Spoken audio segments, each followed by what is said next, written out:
Okay, so I posted a video on the 5 stages of COVID about a year ago, and it's something that I came up with about a year and a half ago. I started seeing clinically these observations, and then at some point I thought I should share it with you. So I want to review that in a shorter, simpler video just to cover the 5 stages of COVID. So, COVID is the disease that comes from exposure to spike protein. The spike protein is something that some of you still are not aware of what it is. So it is in this picture. We can see that we have the coronavirus picture that we've seen a million times. We're tired of seeing this picture. And see these spikes on the outer edge? That is the spike protein. And normally that is used to attach this vehicle to surfaces.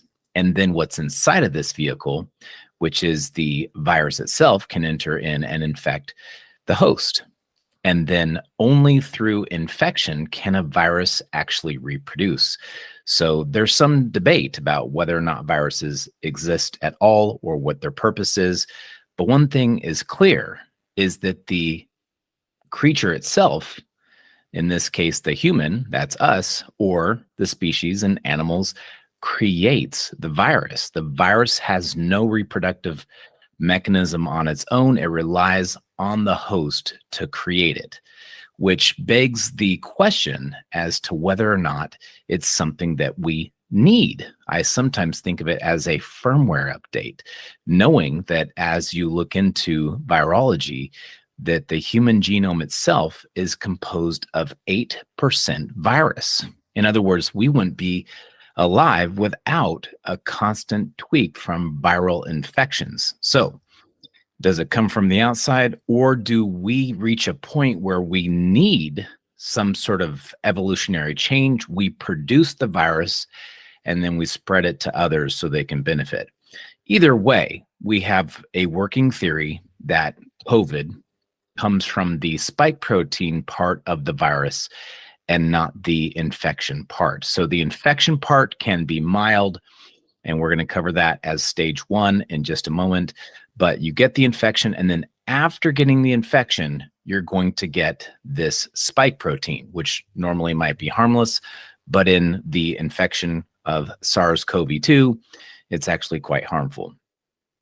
Other ways that we can get exposed to the spike protein would be through getting some of the vaccines make our body make spike protein. That's simply a fact.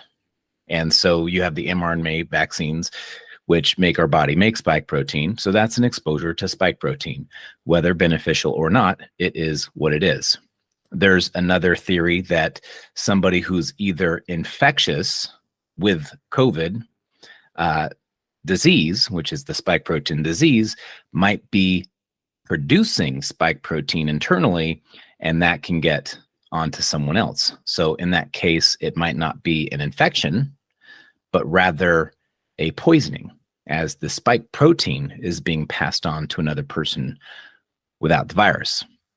This concept is called shedding, and it may or may not occur. It's a theory, but it does make sense to me in what I've seen clinically. So shedding possibly could occur from either somebody who had the infection and they're no longer sick, they're now producing spike protein internally, or from a vaccinated person who is continuing to produce spike protein.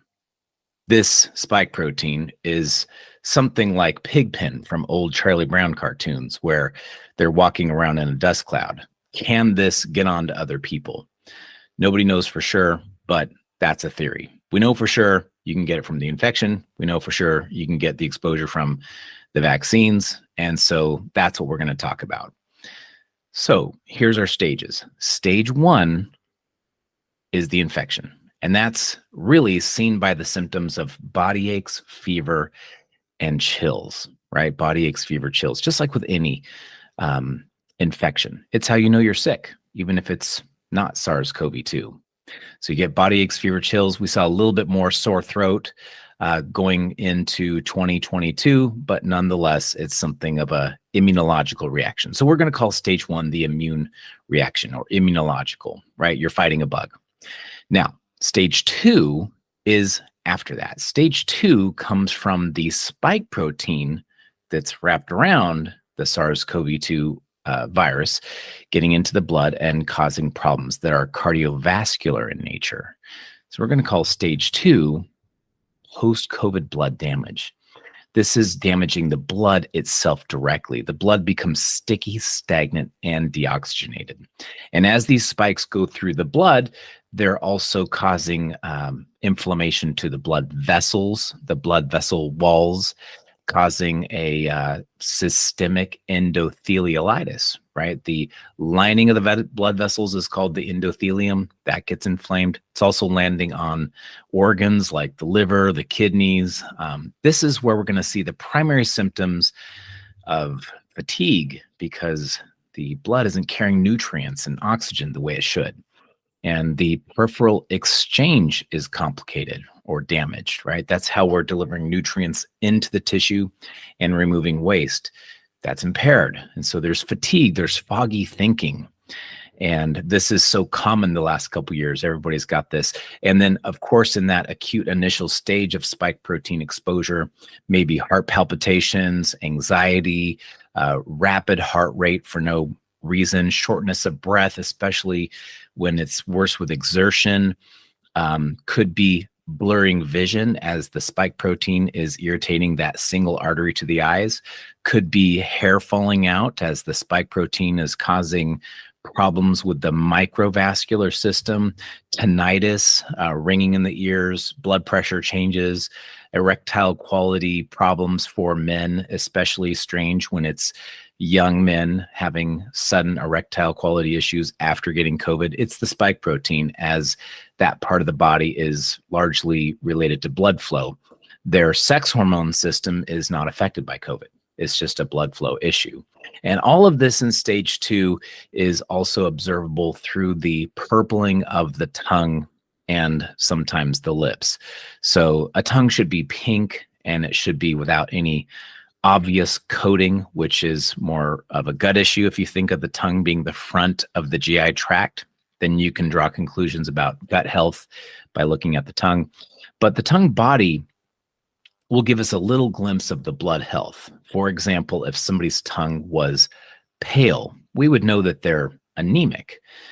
Just by looking at their tongue, we don't even need to see their labs. But in the cases of a spike protein blood damage, where the blood is now also stagnant and not circulating very well, it becomes purple.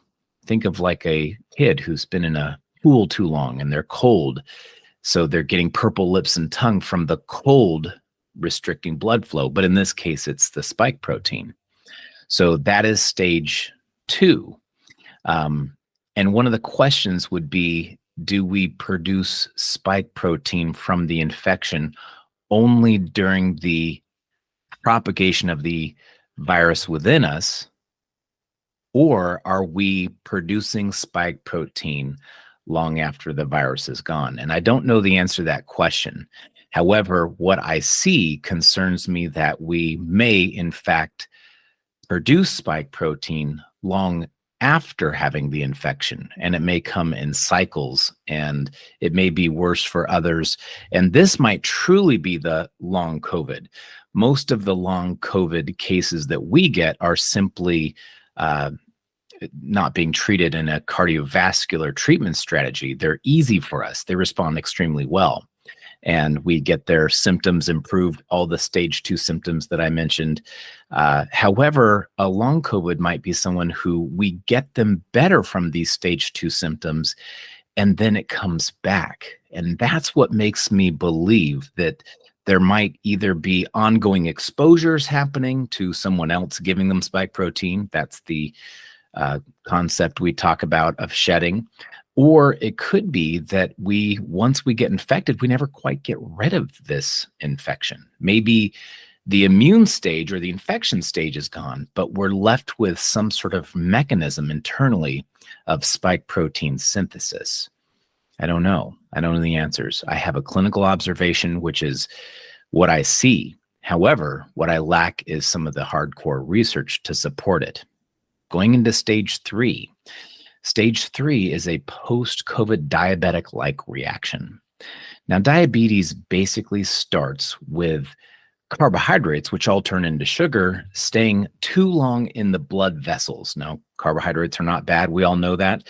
Some people can handle high amounts of them, and those carbs go right into the furnace and they have lots of energy and they could be athletes and all kinds of wonderful things. However, if the carbohydrates, which turn into sugars, stay too long in the blood vessels, the elevated blood sugars will inflame the blood vessel lining.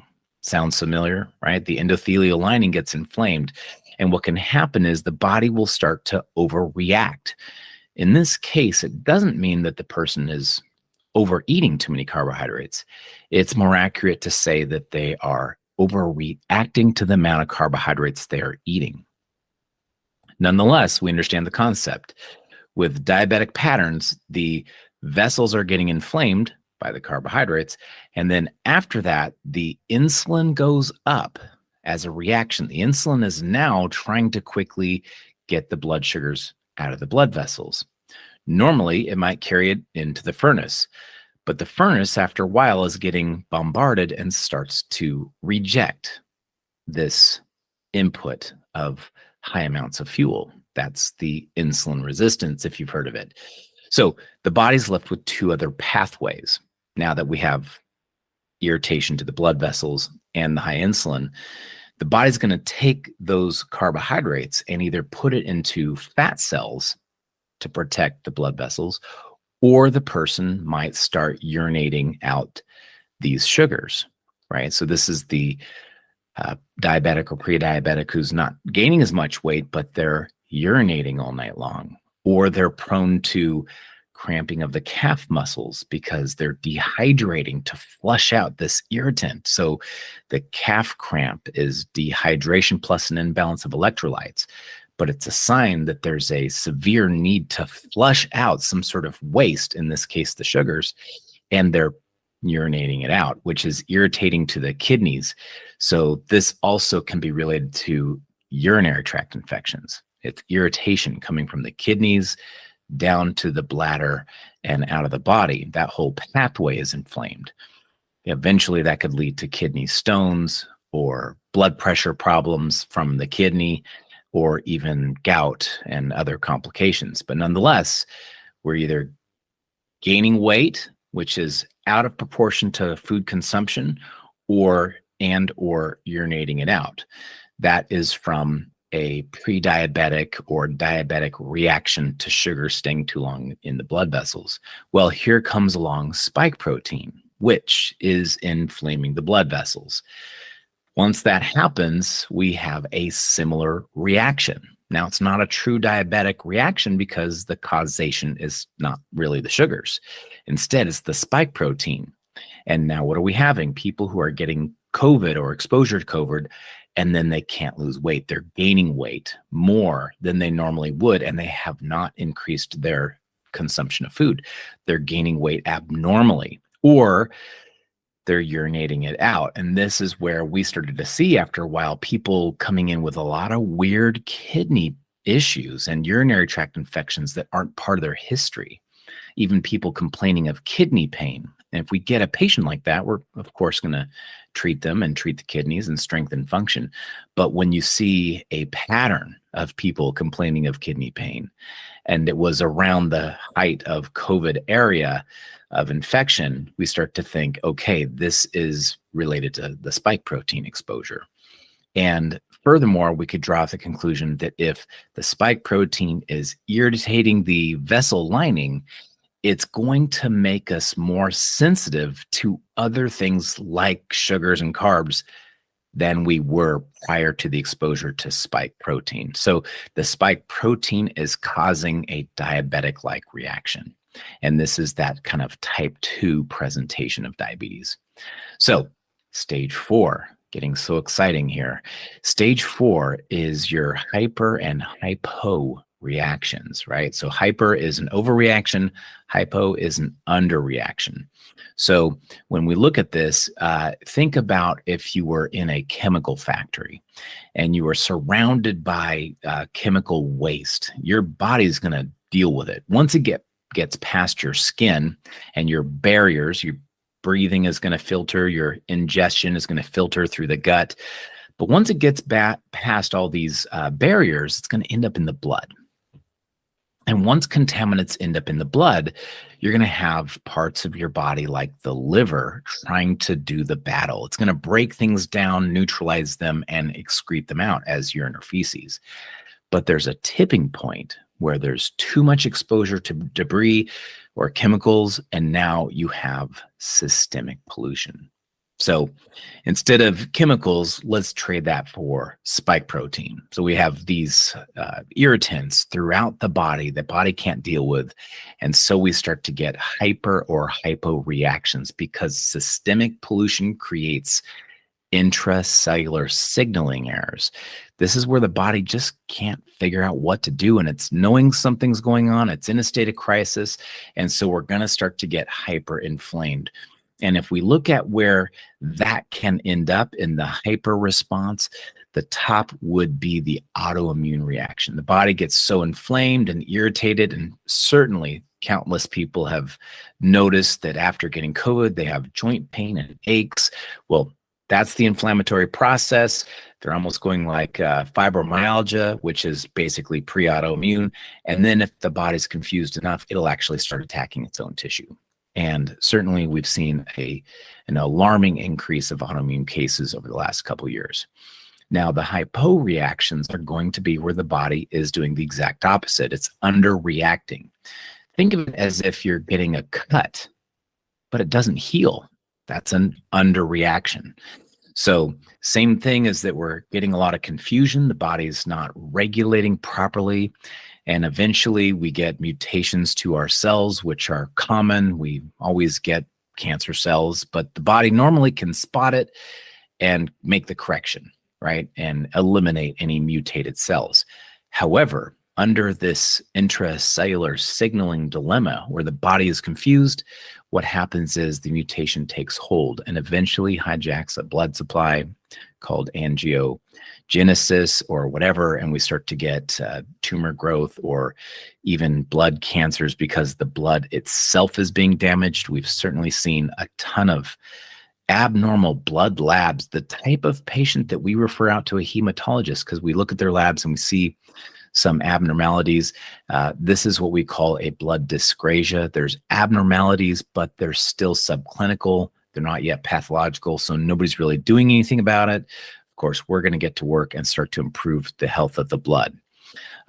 Conventional care always waits until there's something severe, right? You're heading towards the cliff, but you're not quite sick enough yet, so we'll monitor you. So, but there is a lot that can be done, but the point here is that we're having this systemic irritation, inflammation, damage, and the body can only handle so much before it freaks out. And that's what stage 4 is. Stage 5 is going to be brain damage. Fortunately, we don't see a ton of this, but the fact that we have seen so many is alarming. And that's the assumption that the spike protein, if there is such a thing, this is still, we're going with the concept of spike protein. We've learned about it. It makes sense based on what I'm seeing, but we can't see that. We're relying on others to tell us about the virus and the spike. But this is the leading theory. And then the 5 stages is my observation and my concepts, that I have not seen anywhere else, but I have seen a few of these pieces like this one here. The brain damage has been discussed even early on. Many clinicians who are bright theorized that this might happen. If the spike protein crosses that blood-brain barrier, we're going to start to see brain damage. And that is what we've seen. And this is a category of patient that I don't typically see. I don't see brain tumor patients and fissures and lesions and unexplained masses. I see them come into my practice periodically for other purposes, other chief complaints. But in the last couple of years, this category of patient has really increased quite a bit. Very recently, we had 2 family members and one had brain lesions. The other one had cancer, even just within one session. So this is something that we're seeing and that requires individualized care. I see lots of people talking about what natural things to do for post-COVID care. And the reality is that each patient is different. We're usually going to try to address the blood health. There's blood building, there's blood moving, there's blood thinning. These are all different qualities. How do we increase the peripheral exchange? How are we supporting the liver, which should have a big role in dismantling any of these contaminants so that they can be neutralized and excreted? These are the things we consider. We've had excellent success in treating these cases, but each one's different. Well, I hope this review of the 5 stages of COVID was helpful. The last thing to remind you is that this is a spike protein related exposure. It's happening in both unvaccinated and vaccinated people pretty equally from what we can see and what we can observe. And we have a pretty high sample size as we've been bombarded over the last 3 years with these type of patients from all over the country. Anyways, enjoy the rest of your day. Bye.